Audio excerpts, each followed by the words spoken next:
All right, for the last lesson here of chapter 15 on probability, looking here at lesson 4, we are now dealing with one last concept, and that is independent events. And so pretty simple whenever you're talking about the probability of two things happening. If they are independent, we simply multiply those two events together. So if we say, what's the probability of me flipping two coins and getting heads on the first one and heads on the second one, well, we just say, well, it's the probability of doing 1/2 times 1/2 in order to get two heads on two separate coins in two flips. So that's kind of the main idea for today. So for independent events, one of the keys on this is in order to use this formula, we do have to understand that the events are independent. So they either have to tell us that within the problem. So in a case like this one that we're going to look at here in just a minute, in order to use this formula, they have to tell me that the events are independent. This is not a word problem, so I can't use logic to determine whether or not the events are independent. This is just pure numbers and formulas, and so I can't assume anything. I would have to know that they are independent with given information like this in order to work with them as being independent. In a case like of a word problem or something like that, I can determine if the events are independent and multiply them together. The idea of them being independent is just the fact that one does not affect the other. And so when I try to multiply two items together, I have to make sure that I understand their probabilities separately and how they affect each other. If I'm going to say what's the probability of flipping a coin and landing on heads, then in my second event I'm going to roll a die. What's the probability of getting a 4? Right? I can multiply these two events together because one does not affect the other. They are independent events. If they're dependent events, then I have to sort of alter the scenario of how I would work with those two cases. So one thing I did also wanted to show you is come back to the formula packet for what we have here. So I want you to look at today's formulas right here in the formula packet. Again, independent events, it's just the idea of this and this happening. And so I'm just multiplying those two events together. Event A times event B. So this is two separate events. This is not one event. This is only dealing with two separate events, event A and event B. I'll give you a quick example of the difference between doing this idea with a single event versus multiple events here in just a second. But one last thing I wanted you to see within the formula page here is every formula, these bottom four, all include the A and B scenario. So in the combined events that you see right here, there's an A and B. This part of the formula for mutually exclusive events, A and B is 0, meaning these two events have nothing in common. That was for mutually exclusive events. If you look at independent events, right, we have the A and B. In conditional probability, we have A and B. So one way or another, this concept of A and B is involved in all four of these formulas. So it's really important that you make sure you're working with the correct formula for given scenarios that we're going to be taking a look at. So let me go back to our note page really quick. So here we go. So there's the kind of the main formula that we're going to be working with today. But as you just saw within the formula packet, sometimes this is part of another formula. And so in cases like we get into with case A right here, where it says what's the probability of A or B, remember the formula that we have that we just saw on the last page is that A or B is equal to A plus B minus A and B. So here's a case where it's the A and B concept. This one right here is part of a bigger formula, the A or B formula. So in this case, let's start plugging in a couple numbers that we know. So find A or B. Well, we know that A is 0.8. We know that B is 0.4. And now we can use the new formula for today of getting A and B simply because they specifically told us that the events were independent. If this was not given to us, we could not do what I'm about to do right now and multiply 0.8 times 0.4 which is 0.32, to get that item. If they didn't tell us this, don't just multiply those two events together. There's something else that we would have to do, or something more going on that we would have to know in order to do something like that. So just be careful that you stick with only doing A times B when we know that the events are independent for sure. But anyway, now I could do a little cleanup on that in order to get A or B. So add those up, subtract this guy, and we get A or B equals 0.88 as our answer. So it's just pure working with formulas. You just got to make sure you're working with an appropriate formula. So for this one here, this is our conditional probability case. So not A given B.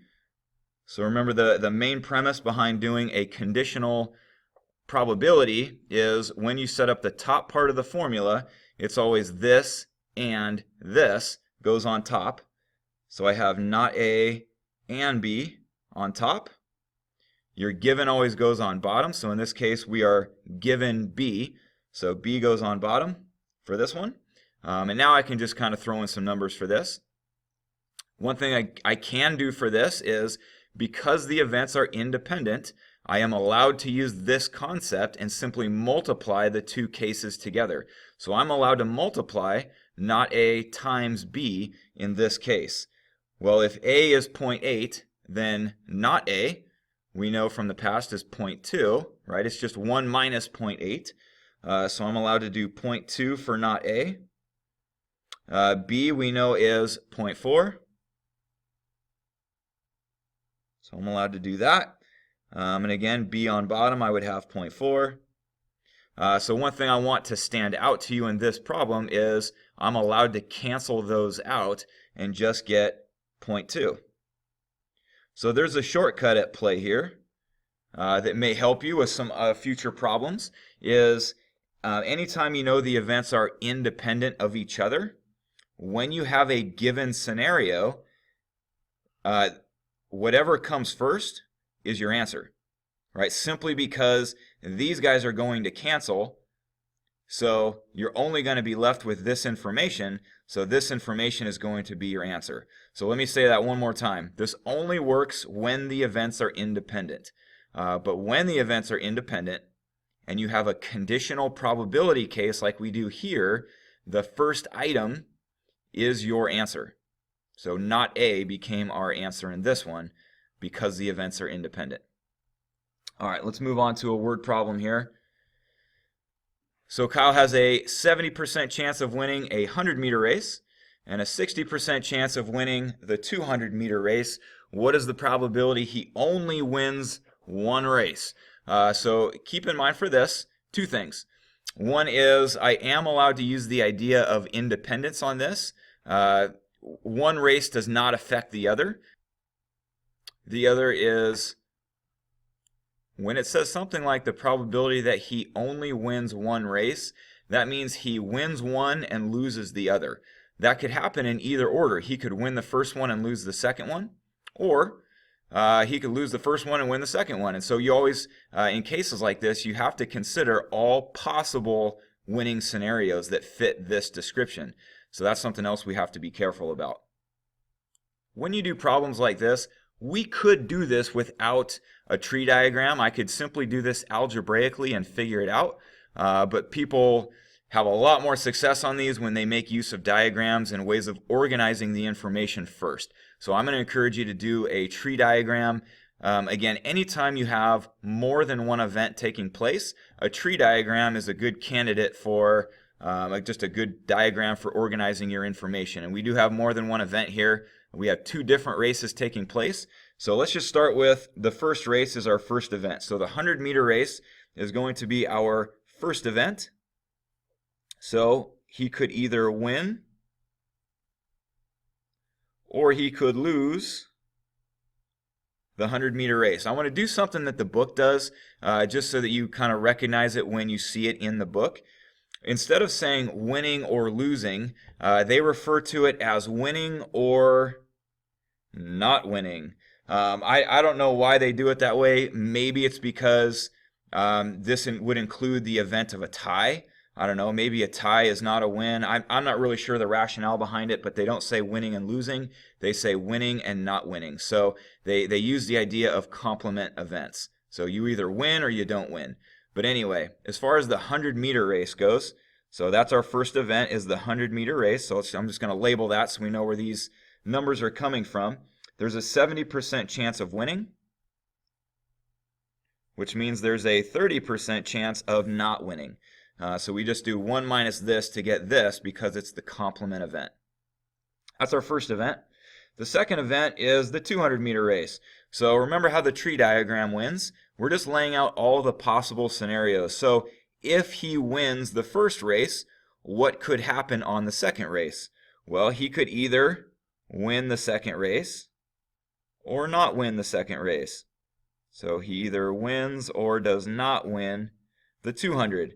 I'm kind of running out of room here, but this is our, going to title that as our 200. For this one, it was a 60% chance of winning. So here we go, 60%.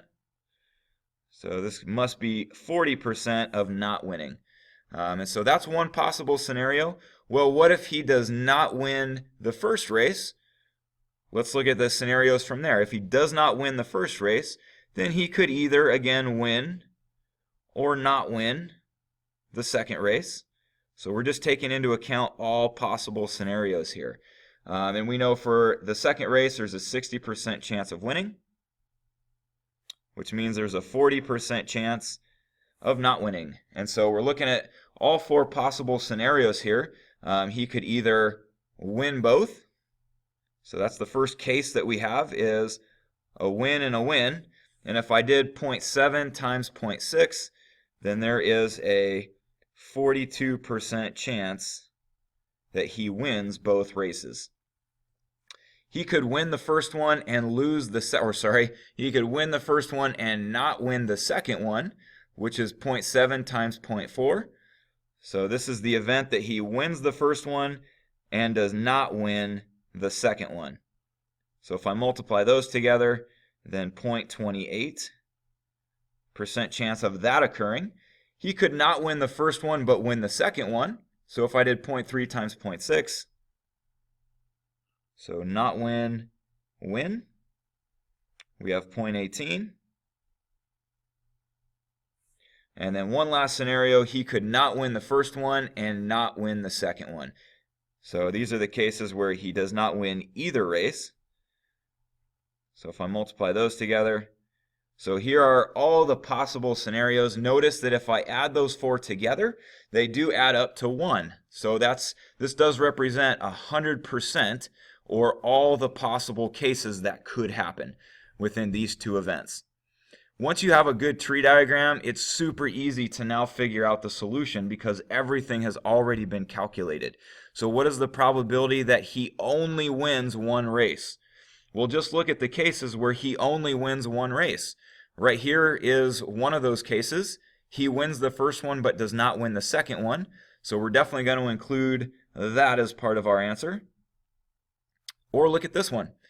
This is a case where he loses the first one but wins the second one. So that is also a case where he only wins one race.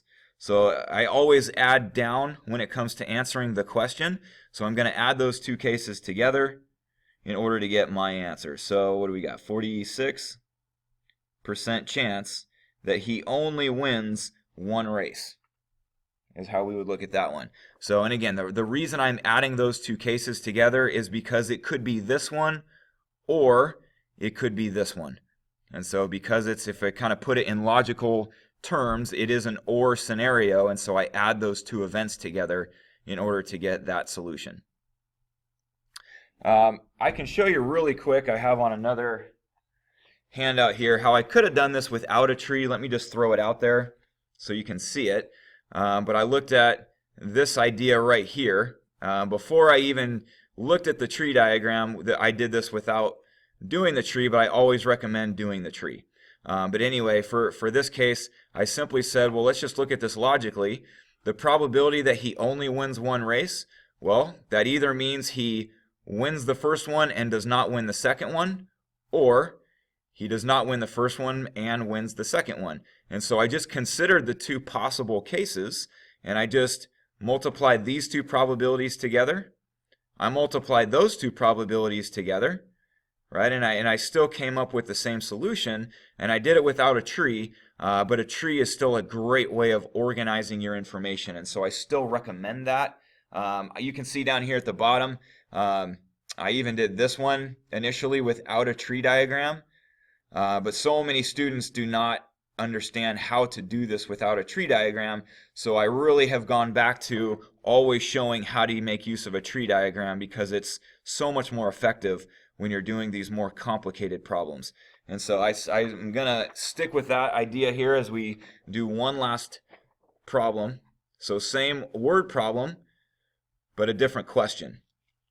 What is the probability? So here's your conditional case. What is the probability that he wins the 100 given he wins at least one race? So remember what this means in conditional probability. The probability that he wins the 100 given that he wins at least one race. So wins at least one race. And so this is the idea that they're laying out for us. There we go. This is the idea that they're laying out for us. So remember how we have always treated conditional probabilities in the past? When you do the numerator, the top part of this scenario, you're looking at cases where this and this are both true. And so when we go to figure out the top part of this scenario, I'm looking at cases where he wins the 100 and wins at least one race. We'll look at these four scenarios. Which ones fit that description? He has to win the 100 and he has to win at least one race. So where does that occur? Well, here's a case where he wins the 100 and wins at least one race. So that counts. Are there any other cases where he wins the 100 and wins at least one race? How about this one right here? So here's the case where he won the 100 and won at least one race. So this guy also counts under that scenario. So that's always the best way to figure out what goes on top, are cases where this and this are both true, or they both occurred. And so those were the two cases where both those ideas did happen. If we look at the denominator, remember it's the given that always goes in your denominator. So the denominator are all cases where he wins at least one race. So what are those cases? Well, this one, he won at least one race. This one counts, and this one counts. All three of those are cases where he won at least one race. So I'm going to add this one, and this one together.